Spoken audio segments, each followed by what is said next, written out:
NCF 2005 का पूरा नाम क्या है? ठीक है, आपकी स्क्रीन पर दिख रहा है एनसीएफ 2005 का पूरा नाम क्या है।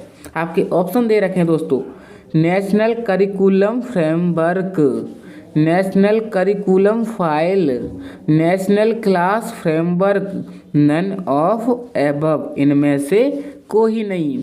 यानी कि दोस्तों एनसीएफ का फुल फॉर्म पूछा है, तो दोस्तों आपके पेपर में ऐसे ही ऑप्शंस आएंगे जो आपको कंफ्यूज करेंगे। तो उस कंफ्यूजन को दूर करने से पहले हम क्यों ना इसको पढ़ लें कि वो कंफ्यूजन पैदा ना हो। तो इसलिए एनसीएफ का दोस्तों फुल फॉर्म होती है दोस्तों नेशनल करिकुलम फ्रेमवर्क। तो ऑप्शन ए इसका राइट आंसर हो जाएगा। यानी एन से होता है नेशनल, सी से होता है करिकुलम और एफ से होता है दोस्तों क्या? फ्रेमवर्क, जिसे हिंदी में कहते हैं दोस्तों राष्ट्रीय पाठ्यचर्या की रूपरेखा, नेशनल करिकुलम फ्रेमवर्क। तो एनसीएफ की जो फुल फॉर्म हो गई दोस्तों national curriculum framework. I hope आप अच्छे से समझ पाए होंगे। तो चलते हैं दोस्तों अगले क्वेश्चन की तरफ। अगला क्वेश्चन है आपका दोस्तों आपकी स्क्रीन पर, निम्नलिखित में से एनसीएफ की संचालन समिति का गठन किसकी अध्यक्षता में किया गया है? इम्पोर्टेंट क्वेश्चन है दोस्तों, क्योंकि ये वाला क्वेश्चन दोस्तों हर बार किसी ना किसी टेट या सीटेट वाले एग्जाम में पूछा जाता है। इम्पोर्टेंट क्वेश्चन होने वाला है, क्या पता आपके भी में आ जाए। ठीक है, क्वेश्चन में क्या पूछा है, निम्न में से एनसीएफ की संचालन समिति का गठन किसकी अध्यक्षता में किया गया था? यानी कि दोस्तों एनसीएफ चलाने के लिए या संचालन के लिए एक समिति बिठाई गई थी या बनाई गई थी, तो उसकी अध्यक्षता किसने की थी? आपके ऑप्शन दे रखे हैं, professor Yashpal, professor Yashraj, professor Yashram, professor Yash Kumar. दोस्तों ऐसे ही ऑप्शन आएंगे आपके पेपर में कि आपको यश यश तो याद आएगा कि हाँ यार यश तो था, यश तो चारों में है, उसके पीछे पाल था या राज था या राम था या कुमार था, तो आप कंफ्यूज हो जाओगे। तो इस कंफ्यूजन को दूर कीजिए और मेरे पास आइए। तो प्रोफेसर यशपाल इसके राइट आंसर हो जाएंगे। एनसीएफ की संचालन समिति का गठन यशपाल की अध्यक्षता में किया गया था। प्रोफेसर यशपाल ने दोस्तों कहा था कि कक्षा 3 से 12 के बच्चों के लिए पाठ्यक्रम के शैक्षिक परिदृश्य का नया आकार हम इस एनसीएफ में करेंगे। ठीक है, तो एनसीएफ की संचालन समिति का गठन किसकी अध्यक्षता में किया गया था? प्रोफेसर यशपाल। पीछे याद रखना दोस्तों पाल है, ना तो यशराज है, ना यश राम है, ना यश कुमार है, क्या है दोस्तों? यशपाल। याद रखना, इंपॉर्टेंट क्वेश्चन है दोस्तों। अगले क्वेश्चन की तरफ चलते हैं। अगला क्वेश्चन आपकी स्क्रीन पर दोस्तों इम्पोर्टेंट क्वेश्चन होने वाला है ये वाला भी। एनसीएफ संचालन समिति में कुल कितने सदस्य थे? अभी हमने पढ़ा कि संचालन समिति के जो अध्यक्ष थे कौन थे दोस्तों? यशपाल। कौन दोस्तों? यशपाल। तो इसी में दोस्तों अब पूछा गया है कि उस समिति में कुल कितने सदस्य थे? आपके ऑप्शन दे रखे हैं 33, 34, 35, 36, ऐसे ही आपके ऑप्शंस आएंगे।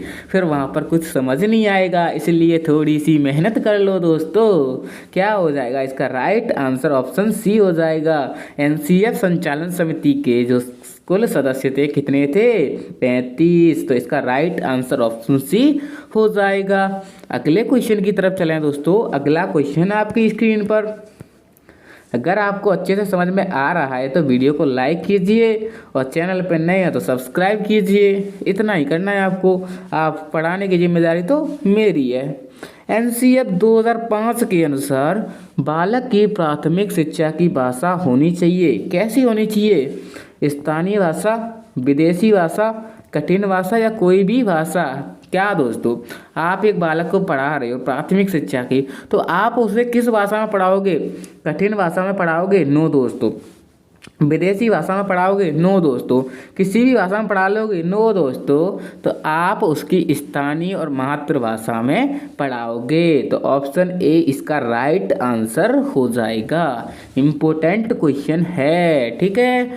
तो एनसीएफ 2005 के अनुसार बालक की प्राथमिक शिक्षा की जो भाषा होनी चाहिए, कैसी होनी चाहिए दोस्तों? स्थानीय भाषा या फिर मातृभाषा, ठीक है, याद रखना दोस्तों।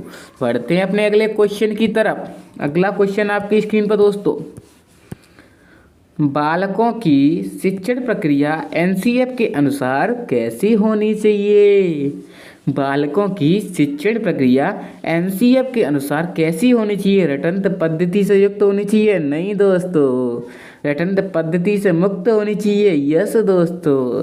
तनाव बोझ से युक्त होनी चाहिए? नो दोस्तों। इनमें से कोई भी नहीं, ऐसा तो नहीं हो सकता दोस्तों। क्योंकि दोस्तों अगर रटंत पद्धति से हम किसी बच्चे को पढ़ाएंगे तो उसमें रटंत विद्या का आगमन हो जाएगा, जो कभी फलती नहीं है, इसलिए इससे तो कभी नहीं पढ़ाएंगे। रटंत पद्धति से मुक्त पढ़ाएंगे। तो इसका राइट आंसर भी ऑप्शन बी हो जाएगा। अगर अच्छे से समझ में आ रहा है तो वीडियो को लाइक कीजिए और शेयर कीजिए उन दोस्तों के पास जो हर बार सीटेट में 2 या 4 नंबर से रह जाते हैं। उनके लिए ये सीरियस वाली क्लास होने वाली है। आपके एनसीएफ से संबंधित सभी क्वेश्चन इसी में से बनने वाले हैं। तो चैनल को सब्सक्राइब तो कर लीजिए। बढ़ते हैं अपने अगले क्वेश्चन की तरफ। अगला क्वेश्चन है आपकी स्क्रीन पर दोस्तों, देखिए। एनसीएफ 2005 के अनुसार विद्यालयी ज्ञान को जोड़ना चाहिए। आपके ऑप्शन दे रखे हैं, बाहरी स्कूली जीवन से, कक्षा से, परिवार से, उपरोक्त में से कोई नहीं। एनसीएफ 2005 में बताया गया था दोस्तों कि विद्यालय ज्ञान को किससे जोड़ना चाहिए दोस्तों? कक्षा से, परिवार से। कक्षा से तो होगा ही होगा, परिवार से होगा ही होगा। दोनों, अगर दोनों दोस्तों ये दोनों ऑप्शन किस में बता समाहित हैं? बाहरी स्कूल जीवन में समाहित हैं। यानी इन दोनों ऑप्शन से बेटर तो ये वाला ऑप्शन है ना, बाहरी स्कूली जीवन से, ठीक है। तो ऑप्शन ए इसका राइट आंसर हो जाएगा। अगर हम बच्चे को विद्यालय ज्ञान के अलावा बाहरी स्कूली ज्ञान को समझाएंगे तो उसको पढ़ने में मज़ा आएगा, इन्वायरमेंट को भी समझेगा और रटंत विद्या से मुक्त होगा और अच्छे से देखकर, सुनकर, समझकर सीखेगा। तो ऑप्शन ए इसका राइट आंसर हो जाएगा और आपका 1 नंबर पक्का हो जाएगा, ठीक है। चलते हैं अपने अगले क्वेश्चन की तरफ। अगला क्वेश्चन आपकी स्क्रीन पर दोस्तों, राष्ट्रीय पाठ्यचर्या रूपरेखा में विज्ञान शिक्षण का उद्देश्य होना चाहिए। आपके ऑप्शन दे रखे हैं, बालकों में जिज्ञासु प्रवृत्ति का विकास करना, बालकों में लोकतांत्रिक मूल्यों का विकास करना, गणना करने की क्षमता का विकास करना, या इनमें से कोई नहीं। दोस्तों अब एक बात बताइए, राष्ट्रीय पाठ्यचर्या के रूप में विज्ञान शिक्षण का जो उद्देश्य होना चाहिए कैसा होना चाहिए? क्या लोकतांत्रिक होना चाहिए दोस्तों? लोकतांत्रिक विज्ञान के लिए तो जरूरी नहीं है। गणना करने की क्षमता का विकास होना चाहिए दोस्तों, विज्ञान के लिए जरूरी नहीं है। लेकिन दोस्तों विज्ञान को क्या चाहिए? क्रिएटिविटी चाहिए ना। तो बालकों में जिज्ञासु प्रवृत्ति यानी कुछ करने की, कुछ सीखने की जो प्रवृत्ति होती है वो अगर है तो सबसे बेस्ट है। तो राष्ट्रीय पाठ्यचर्या रूपरेखा में विज्ञान शिक्षण का उद्देश्य बालकों में जिज्ञासु प्रवृत्ति का विकास करना होना चाहिए। तो इसका राइट आंसर ऑप्शन ए हो जाएगा। अगर आपको अच्छे से समझ में आ रहा है तो वीडियो को लाइक करके मेरे लिए एक छोटा सा कमेंट जरूर करना, ठीक है। अगले क्वेश्चन की तरफ चलते हैं। अगला क्वेश्चन आपकी स्क्रीन पर दोस्तों, राष्ट्रीय पाठ्यचर्या फ्रेमवर्क 2005 ने अपनी समझ से प्राप्त की है। कौन सी समझ से? संज्ञानवाद से, रचनावाद से, अनुदेशन से या उपरोक्त सभी से? दोस्तों राष्ट्रीय पाठ्यचर्या फ्रेमवर्क जो एनसीएफ 2005 है तो उसने दोस्तों सबसे ज़्यादा समझ जो विकसित की है किससे की है दोस्तों? रचनावाद से, क्रिएटिविटी से। यानी कि दोस्तों राष्ट्रीय पाठ्यचर्या फ्रेमवर्क एनसीएफ 2005 हमें समझाता है कि हमें हर बच्चे को क्रिएटिव बनाना है, कुछ ना कुछ क्रिएटिव होना चाहिए। रचनावाद, रचनावाद यानी क्रिएटिविटी, जिज्ञासुपूर्ण जो बालक होना चाहिए। ठीक है, तो ऑप्शन बी इसका राइट आंसर हो जाएगा। इंपॉर्टेंट क्वेश्चन दोस्तों याद रखना, पूछा जा सकता है। राष्ट्रीय पाठ्यचर्या फ्रेमवर्क 2005 ने अपनी समझ किसके प्रति व्यक्त की थी? रचनावाद के प्रति। तो ऑप्शन बी इसका राइट आंसर हो जाएगा। दोस्तों मैं आपको एक चीज़ बता दूं, अगर आप इन क्वेश्चनों को अच्छे से विश्लेषण कर लेते हो तो आपको इसके अलावा कुछ भी पढ़ने की ज़रूरत नहीं पड़ेगी, हमारे सब कुछ पढ़ाए हुए से मिलेगा। तो प्लीज़ वीडियो को पूरा देखिए और शेयर ज़रूर कीजिए उन दोस्तों के पास जिनकी ज़िंदगी दांव पर लगी है, यानी कि दोस्तों जो 2 से 3 बार से सीटेट क्वालिफाई नहीं कर पा रहे हैं, 2 या 3 नंबर से रह जाते हैं, तो उनको भी शेयर कीजिए। चलते अपने अगले क्वेश्चन की तरफ। अगला क्वेश्चन है आपकी स्क्रीन पर दोस्तों, एनसीएफ 2005 किस पर बल देता है? शिक्षक केंद्रित शिक्षा पर, स्वयं करके सीखने पर, रटने की प्रक्रिया पर, समस्या हल करने पर। दोस्तों इनमें से सबसे बेस्ट आपको भी पता है कि स्वयं करके सीखने पर सबसे ज़्यादा बल देता है। कुछ भी चीज़ हो दोस्तों, अगर स्वयं करके देखोगे, यानी आप सीटेट एग्ज़ाम की तैयारी स्वयं करके देखोगे, यानी कि दोस्तों दूसरे पर निर्भर ना रहकर, यानी कि दोस्तों आप ये ना सोचें कि मुझे उसी टाइम याद आ जाएगा, आपको अभी से कुछ ना कुछ करके सीखेंगे तो आपका जो सीटेट एग्ज़ाम है अच्छे नंबरों से क्वालिफाई होगा। मैं तो भगवान से यही दुआ करता हूँ कि आपका जो सीटेट एग्ज़ाम है अच्छे से अच्छे नंबरों से पास हो दोस्तों। तो आप भी मेरे लिए दुआ कीजिए दोस्तों, चैनल को सब्सक्राइब कीजिए, इतना तो कर ही सकते हैं दोस्तों। तो इसका राइट आंसर ऑप्शन बी हो जाएगा। अगला क्वेश्चन दोस्तों आपकी स्क्रीन पर, एनसीएफ 2005 में कुल अध्यायों की संख्या कितनी है? इम्पोर्टेंट क्वेश्चन है दोस्तों, आ सकता है आपके एग्जाम के लिए। स्टार लगा देता हूँ इस क्वेश्चन पर तो ठीक है। ऑप्शन दे रखे हैं 6, 5, 4 या 3। तो दोस्तों एनसीएफ 2005 में कुल अध्याय दिए गए थे कितने? 5। वो भी कौन कौन से दोस्तों? 5 अध्याय दिए गए थे। फर्स्ट था दोस्तों शारीरिक विकास से संबंधित, ठीक है। सेकंड था आपका दोस्तों जीवन ऊर्जा के विकास से संबंधित, ठीक है। सब चीज़ को लिख नहीं सकता दोस्तों, आप सुनकर समझने की कोशिश करें, ठीक है। तीसरा था दोस्तों भावनात्मक विकास से संबंधित। चौथा था दोस्तों मानसिक विकास से संबंधित। पांचवा था दोस्तों मानसिक विकास से संबंधित। तो आपको सभी ऐसे ही 500 जो पाठ्यक्रम है याद होने चाहिए। तो एनसीएफ 2005 में कुल अध्याय कितने थे दोस्तों? 5। तो ऑप्शन बी इसका राइट आंसर हो जाएगा। अगले क्वेश्चन की तरफ चलें दोस्तों। अगला क्वेश्चन आपकी स्क्रीन पर दोस्तों देखिए, इंपॉर्टेंट क्वेश्चन है दोस्तों ये भी। एनसीएफ 2005 का मुख्य सूत्र या शीर्षक या उद्देश्य क्या था? एनसीएफ 2005 का मुख्य उद्देश्य शीर्षक क्या था? आपके ऑप्शन दे रखे हैं। शिक्षा बिना प्रयास के कभी की जा सकती है? No bro. शिक्षा बिना शिक्षक के की जा सकती है? No chance. शिक्षा रटने के साथ की जा सकती है? No never. आप हमेशा नेगेटिव वर्ड को ऐसे काट दिया करो। शिक्षा बिना बोझ के ज़रूर दी जा सकती है। शिक्षा बिना बोझ के इसका मतलब क्या होता है दोस्तों? क्या बैग का वजन कम करके शिक्षा दी जा सकती है? दोस्तों ऐसा कुछ भी नहीं है। शिक्षा को ज्ञान एक ऐसा रूप है दोस्तों, अगर विद्यालय में दिया जा रहा है और विद्यालय से बाहर दिया जा रहा है तो कहीं से भी ग्रहण कर सकते हैं, ठीक है। लेकिन दोस्तों विद्यालय में ज्ञान दिया जा रहा है, उसे बाहरी ज्ञान से जोड़कर पढ़ाएंगे तो शिक्षा बिना बोझ के बन जाएगी। शिक्षा एक बोझ नहीं रहेगी।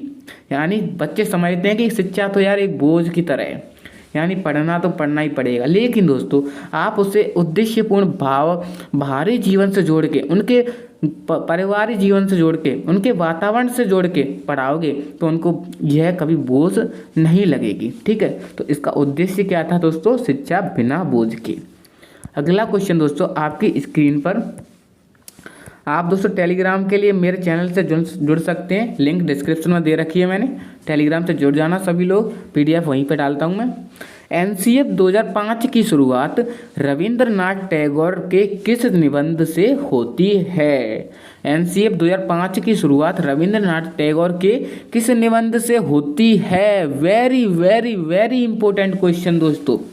आपके ऑप्शन दे रखे हैं सभ्यता और शिक्षा, सभ्यता की प्रगति, सभ्यता और प्रगति, और प्रगति के साथ सभ्यता।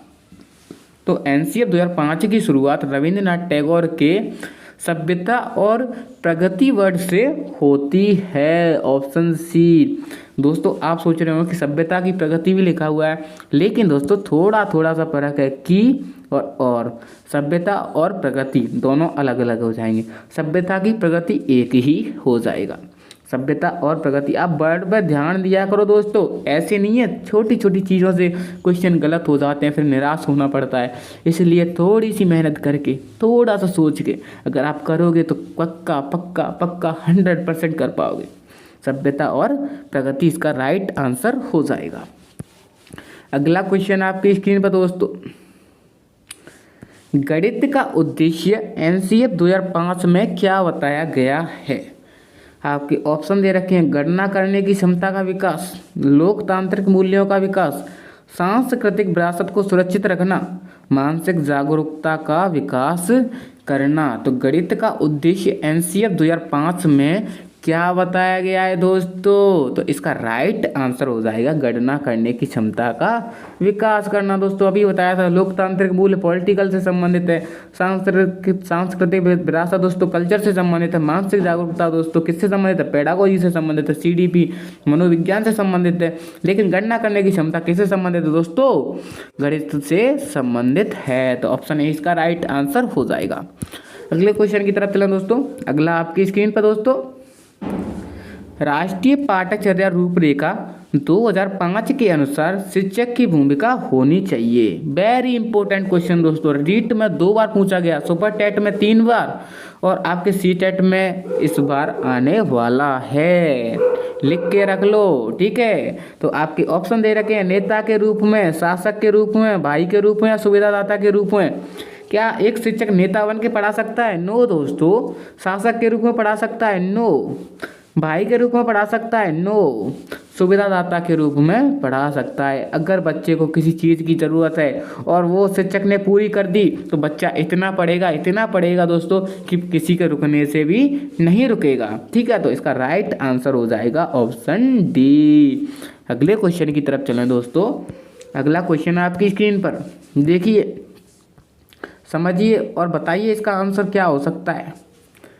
यदि प्राथमिक स्तर पर मातृभाषा अथवा स्थानीय भाषा के शिक्षक उपलब्ध ना हो तो संविधान के कौन से अनुच्छेद के तहत स्थानीय शिक्षा अधिकारियों को भाषा विकास के लिए सुविधा उपलब्ध कराने का अधिकार है? क्वेश्चन में दिया गया है कि आपकी जो मातृभाषा है हिंदी, लेकिन दोस्तों आपके प्राथमिक स्कूल में हिंदी भाषा का कोई भी टीचर नहीं है, तो आप शिक्षा अधिकारियों को कौन से अनुच्छेद के तहत शिकायत कर सकते हैं? तो वो दोस्तों आर्टिकल 350 होता है, ठीक है। याद रखना दोस्तों, अगर ऐसी जरूरत पड़ जाए आपको तो कौन सा अनुच्छेद लगा दोगे आप? 350 अनुच्छेद, आर्टिकल 315, ठीक है। तो आप इस अनुच्छेद के तहत उन अधिकारियों से शिकायत कर सकते हैं और उनसे इस चीज़ के लिए सुविधा उपलब्ध कर सकते हैं। तो इसका राइट आंसर ऑप्शन डी हो जाएगा। अगले क्वेश्चन की तरफ चलें।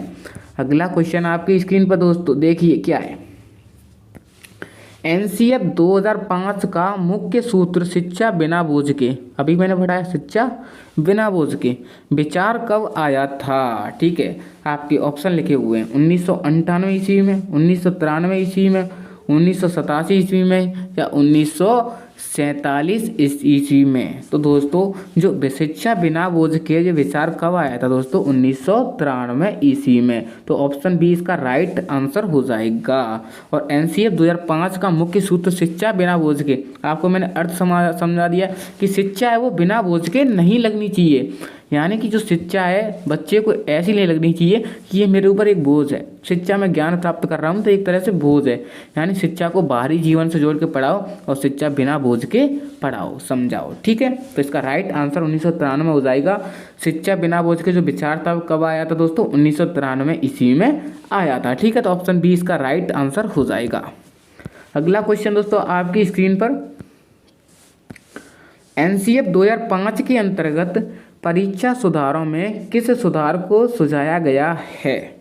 आपके ऑप्शन लिखे हुए हैं, सामूहिक कार्य मूल्यांकन, सतत मूल्यांकन, खुली पुस्तक की परीक्षा मूल्यांकन या फिर सभी। तो दोस्तों आपको पता ही है इसका राइट आंसर क्या होगा। एनसीएफ 2005 के अंतर्गत परीक्षा सुधारों में किस सुधार को सुझाया गया है?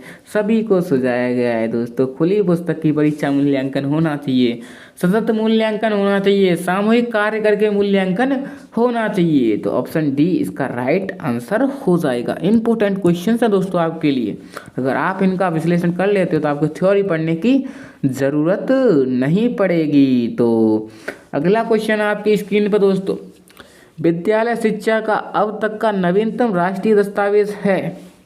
NCF 2005, RT 2009, NPE national policy of education.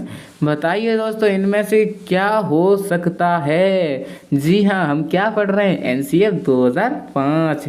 अगर ऑप्शन में तीनों आ जाएं दोस्तों, आप खुद बोलोगे कि 2009 ही होगा। और फिर एनईपी दोस्तों नेशनल एजुकेशन पॉलिसी कब आई थी? 2020 में। तो कई तो इसे भी करेंगे, ठीक है, इसे भी करेंगे। लेकिन दोस्तों विद्यालय शिक्षा का अब तक का नवीनतम राष्ट्रीय दस्तावेज कौन सा है? एनसीएफ 2005, ऑप्शन ए इसका राइट आंसर हो जाएगा। जल्दी से उन कंफ्यूजन वाले डाउट को क्लियर कर लीजिए मेरे साथ जुड़ के, ठीक है। इसका राइट आंसर एनसीएफ 2005 हो जाएगा। अगला क्वेश्चन आपकी स्क्रीन पर दोस्तों, किस मंत्रालय की पहल पर एनसीएफ 2005 तैयार किया गया था? मानव संसाधन विकास, एमएचआरडी, रेल मंत्रालय, अधीनस्थ बोर्ड। दोस्तों आप भी जानते हो इन दोनों का तो कोई संबंध नहीं है। किस मंत्रालय की पहल पे? एनसीएफ दोस्तों मानव संसाधन विकास मंत्रालय एक ऐसा मंत्रालय दोस्तों शिक्षा से संबंधित सभी नियम कानून बनाता है। नेशनल एजुकेशन पॉलिसी भी कौन बनाता है? मानव संसाधन विकास बनाता है। इसका जो फुल फॉर्म है दोस्तों क्या है, इसे इंग्लिश में क्या बोलते हैं दोस्तों? Ministry of human research development, ठीक है, एमएचआरडी इसकी फुल फॉर्म हो जाती है। जिसका दोस्तों अभी 2020 में इसका जो नाम चेंज करके क्या कर दिया है दोस्तों? शिक्षा मंत्रालय। क्या कर दिया है? शिक्षा मंत्रालय। याद रखना दोस्तों, इंपॉर्टेंट क्वेश्चन है। मानव संसाधन विकास मंत्रालय को 2020 में नई पॉलिसी बनाई गई। 29 जुलाई 2020 को श्री नरेंद्र मोदी जी ने इसका जो नाम चेंज करके क्या कर दिया गया? शिक्षा मंत्रालय, ठीक है। तो इसका राइट आंसर ऑप्शन ए हो जाएगा। अगले क्वेश्चन की तरफ चलें दोस्तों। अगला आपकी स्क्रीन पर देखिए, एनसीएफ 2005 में किन शिक्षण सूत्रों में अधिकतम प्रयोग का सुझाव दिया है? अज्ञात से ज्ञात की ओर, अमूर्त से मूर्त की ओर, ज्ञात से अज्ञात और मूर्त से अमूर्त की ओर, दोनों में होगा दोस्तों। ऑप्शन सी इसका राइट आंसर हो जाएगा। एनसीएफ 2005 में किन शिक्षण सूत्रों में अधिकतम प्रयोग का सुझाव दिया गया? दोनों में दिया गया था, ठीक है। तो याद रखना दोस्तों। अगले क्वेश्चन की तरफ चलें। अगला क्वेश्चन आपकी स्क्रीन पर दोस्तों, करिकुलम शब्द का अर्थ होता है दोस्तों पाठ्यक्रम, जो आप पढ़ रहे हैं सीटेट का। करिकुलम किस भाषा का शब्द है? लैटिन भाषा का, हिंदी भाषा का, उर्दू भाषा का, फ्रेंच भाषा का है? तो दोस्तों आप इसका आंसर तो मुझे कमेंट्स में ही बताना, ठीक है। मैं कमेंट में देखूंगा किसका सही है। अगले क्वेश्चन की तरफ चलें। अगला आपकी स्क्रीन पर दोस्तों, एनसीएफ 2005 की कार्यशाला कहाँ पर आयोजित की गई थी? इम्पोर्टेंट क्वेश्चन है आपके लिए, बेहद इम्पोर्टेंट क्वेश्चन है। SCERT Udaipur, SIERT Udaipur, NCERT नई दिल्ली या NHRD दिल्ली, ठीक है। तो आप इसको NCF और NCERT ऐसे याद रख लेना, क्योंकि दोस्तों इसकी जो कार्यशाला है कहाँ पर स्थापित की गई थी? NCERT नई दिल्ली, ठीक है। तो इसका राइट आंसर ऑप्शन सी हो जाएगा। अगले क्वेश्चन की तरफ चलें दोस्तों। अगला क्वेश्चन आपकी स्क्रीन पर, निम्न में से एनसीएफ 2005 में किस बात पर बल दिया गया है? विज्ञान के लिए शिक्षा, विकास के लिए शिक्षा, शांति के लिए शिक्षा या सभी के लिए शिक्षा? बताइए 23 में क्या हो सकता है दोस्तों? आप करोगे सभी, दोस्तों बिल्कुल गलत है, ठीक है। अब मैं आपको बताऊं, एनसीएफ 2005 में सबसे ज़्यादा जो बल दिया गया था दोस्तों शांतिपूर्ण शिक्षा पर। वैसे तो ऑप्शन सी इसका राइट आंसर हो जाएगा। लेकिन आप सोचोगे दोस्तों विज्ञान के लिए क्यों नहीं दिया गया, विकास के लिए क्यों नहीं दिया गया। इसके लिए दोस्तों नेशनल एजुकेशन पॉलिसी में एक रूल बनाए गए हैं, वो नेशनल एजुकेशन पॉलिसी में बनाए गए हैं। लेकिन दोस्तों विकास के लिए शिक्षा ये एनसीएफ में नहीं कहा गया। हाँ, विज्ञान के लिए शिक्षा जरूर कहा गया है, लेकिन थोड़ा बहुत कहा गया है, तो सभी तो हम कर नहीं सकते। और इससे बेटर ऑप्शन क्या है, शांति के लिए शिक्षा, शिक्षा बिना बोझ के, उसका निबंध ही है दोस्तों। तो ऑप्शन सी इसका राइट आंसर हो जाएगा। ठीक है, अगले क्वेश्चन की तरफ चलें। अगला आपकी स्क्रीन पर दोस्तों, अगर कोई आपके डाउट्स हैं दोस्तों तो आप मुझे कमेंट कर दिया करो, मैं कमेंट में आपके जो डाउट्स हैं उनको बता दिया करूँगा। ठीक है, एनसीएफ 2005 में किस परीक्षा के संबंध में सुधार के लिए सुझाव दिए गए थे। कक्षा 10वीं की परीक्षा ऐच्छिक हो, ये दिया गया था। प्रतियोगी प्रवेश परीक्षा को ऐच्छिक कहा जाए, या कक्षा 12वीं की परीक्षा ऐच्छिक हो। तो दोस्तों इसका जो राइट आंसर है वो हो जाएगा कक्षा 10वीं की जो परीक्षा है दोस्तों उसको ऐच्छिक कर दिया गया था।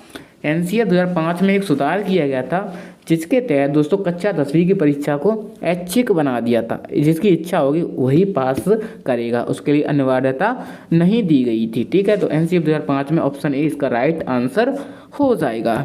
अगले क्वेश्चन की तरफ चलें दोस्तों। अगला आपकी स्क्रीन पर,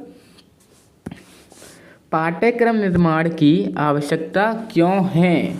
शिक्षक की सुविधा के लिए, शिक्षक के उद्देश्यों की प्राप्ति हेतु, बालकों को पाठ्य पुस्तक उपलब्ध कराने हेतु, इनमें से कोई नहीं। पाठ्यक्रम निर्माण की आवश्यकता क्यों है दोस्तों, बताइए इसका राइट आंसर क्या हो सकता है। जी हाँ, तो इसका राइट आंसर होगा दोस्तों शिक्षा के उद्देश्यों की प्राप्ति हेतु।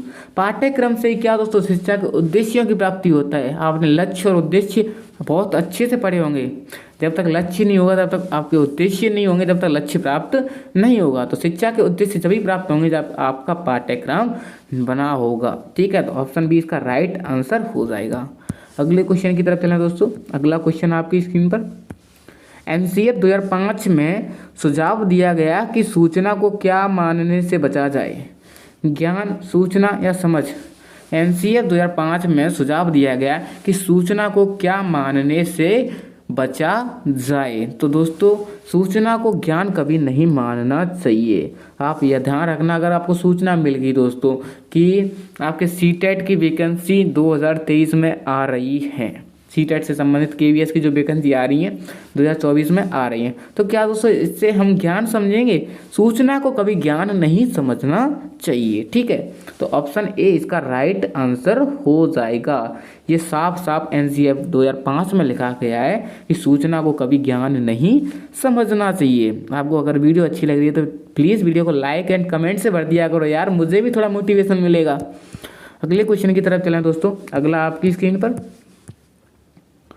एनसीएफ 2005 में कला शिक्षा को विद्यालय में जोड़ने का उद्देश्य है सांस्कृतिक विरासत की प्रशंसा करना एवं छात्रों के व्यक्तित्व और मानसिक स्वास्थ्य को विकसित करना, पुस्तकों से इतर ज्ञान प्राप्त करना, अच्छी बाह्य परीक्षाओं का आयोजन करना, रटने को महत्व प्रदान करना। एनसीएफ 2005 में कला शिक्षा को विद्यालय में जोड़ने का जो मुख्य उद्देश्य क्या है दोस्तों, सांस्कृतिक विरासत की प्रशंसा करना एवं छात्रों के व्यक्तित्व को मानसिक स्वास्थ्य के लिए विकसित करना होगा। तो ऑप्शन ए इसका राइट आंसर हो जाएगा।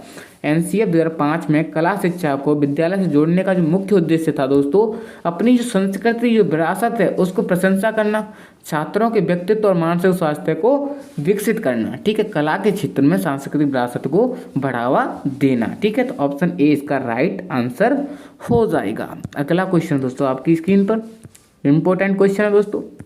एनसीएफ 2005 में गुणवत्ता आयाम शीर्षक के अंतर्गत महत्व दिया गया है शिक्षित एवं अप्रेरित शिक्षकों को, बालकों के लिए ज्ञान संदर्भ में संरचित अनुभवों को, बालकों के लिए संरचित अनुभव एवं पाठ्यक्रम सुधार को, या भौतिक संसाधनों को। तो बताइए इसका राइट आंसर क्या हो सकता है। जी हाँ, एनसीएफ 2005 में गुणवत्ता आयाम शीर्षक के अंतर्गत जो महत्व दिया गया था, किसे दिया गया था, बालकों के लिए संरचित अनुभव एवं पाठ्यक्रम के सुधार को। ऑप्शन सी इसका राइट आंसर हो जाएगा। मेन चीज है दोस्तों एनसीएफ किस लिए बनाए गए हैं दोस्तों, फ्रेमवर्क, पाठ्यक्रम, पाठ्यचर्या, अनुभव के लिए।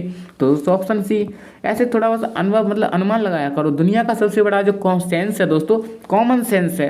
अगर आपके अंदर सबसे ज़्यादा कॉमन सेंस है ना, तो आप सबसे उस भीड़ से बहुत अलग हो जाएंगे। ठीक है, बोलते हैं ना कॉमन सेंस की कमी है, तो दोस्तों वो सही बोलते हैं। कॉमन सेंस जिस इंसान में होगा वो सक्सेस इंसान होगा, क्योंकि दुनिया का सबसे बड़ा सेंस होता है कॉमन सेंस। ठीक है, तो ऑप्शन सी इसका राइट आंसर हो जाएगा।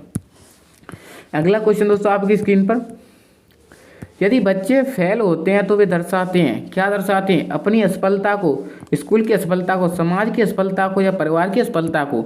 अगर दोस्तों आपके स्कूल के बच्चे फेल होते हैं, आप टीचर हो, आप एक स्कूल में पढ़ा रहे हो, गवर्नमेंट टीचर हो, ठीक है, तो आप अपनी सफलता को, मतलब बच्चे फेल हो गए तो किसी वजह से हुए हैं, स्कूल की वजह से या फिर समाज की वजह से या परिवार की वजह से।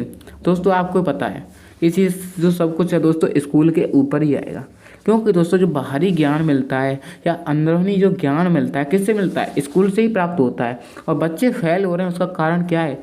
स्कूल की असफलता को दर्शाते हैं। ठीक है, तो ऑप्शन बी इसका राइट आंसर हो जाएगा। इसलिए बच्चों जितनी हो जाए उतनी मेहनत करना और अपने स्कूल के एक भी बच्चे को फेल होने नहीं देना। आप इतना ऐसा उद्देश्य बना लीजिए आज से, अगर हम अच्छे शिक्षक बने, शिक्षक तो हो ही आप, अगर हम अच्छे शिक्षक जब ही बनेंगे जब हमारा एक भी बच्चा फेल नहीं होगा। ठीक है, तो ऑप्शन बी इसका राइट आंसर हो जाएगा। अगला क्वेश्चन दोस्तों आपकी स्क्रीन पर, एनसीएफ 2005 के अनुसार सीखना एक है, क्या है? ज्ञान के निर्माण की प्रक्रिया, ज्ञान अवरुद्ध करने की प्रक्रिया, सीखना व्यक्ति विकास को प्रभावित करती है, उपरोक्त में से कोई नहीं। एनसीएफ 2005 के अनुसार सीखना क्या है दोस्तों? सीखना ज्ञान के निर्माण की एक प्रक्रिया है, सच है। ज्ञान अवरुद्ध करने की प्रक्रिया थोड़ी हो सकती है दोस्तों। सीखना व्यक्ति विकास को प्रभावित करती है, ये भी नहीं हो सकता। तो व्यक्ति विकास तो ऑटोमेटिक होता है, सीखना थोड़ी प्रभावित करेगा। सीखना तो एक पर्सनैलिटी पैदा करता है। ज्ञान के निर्माण की प्रक्रिया हो सकती है इसका सटीक आंसर। ठीक है, तो ऑप्शन ए इसका राइट आंसर हो जाएगा।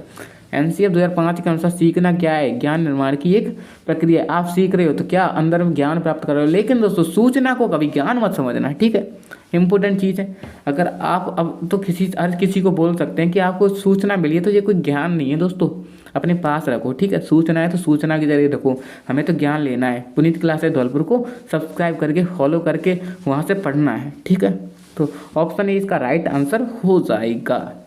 तो उम्मीद करता हूँ, आशा करता हूँ दोस्तों आपके लिए वीडियो हेल्पफुल रही होगी।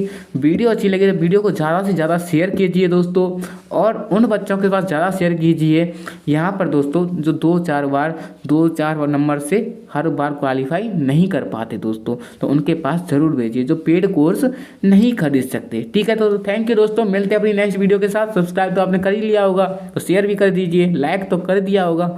Thank you, bye bye.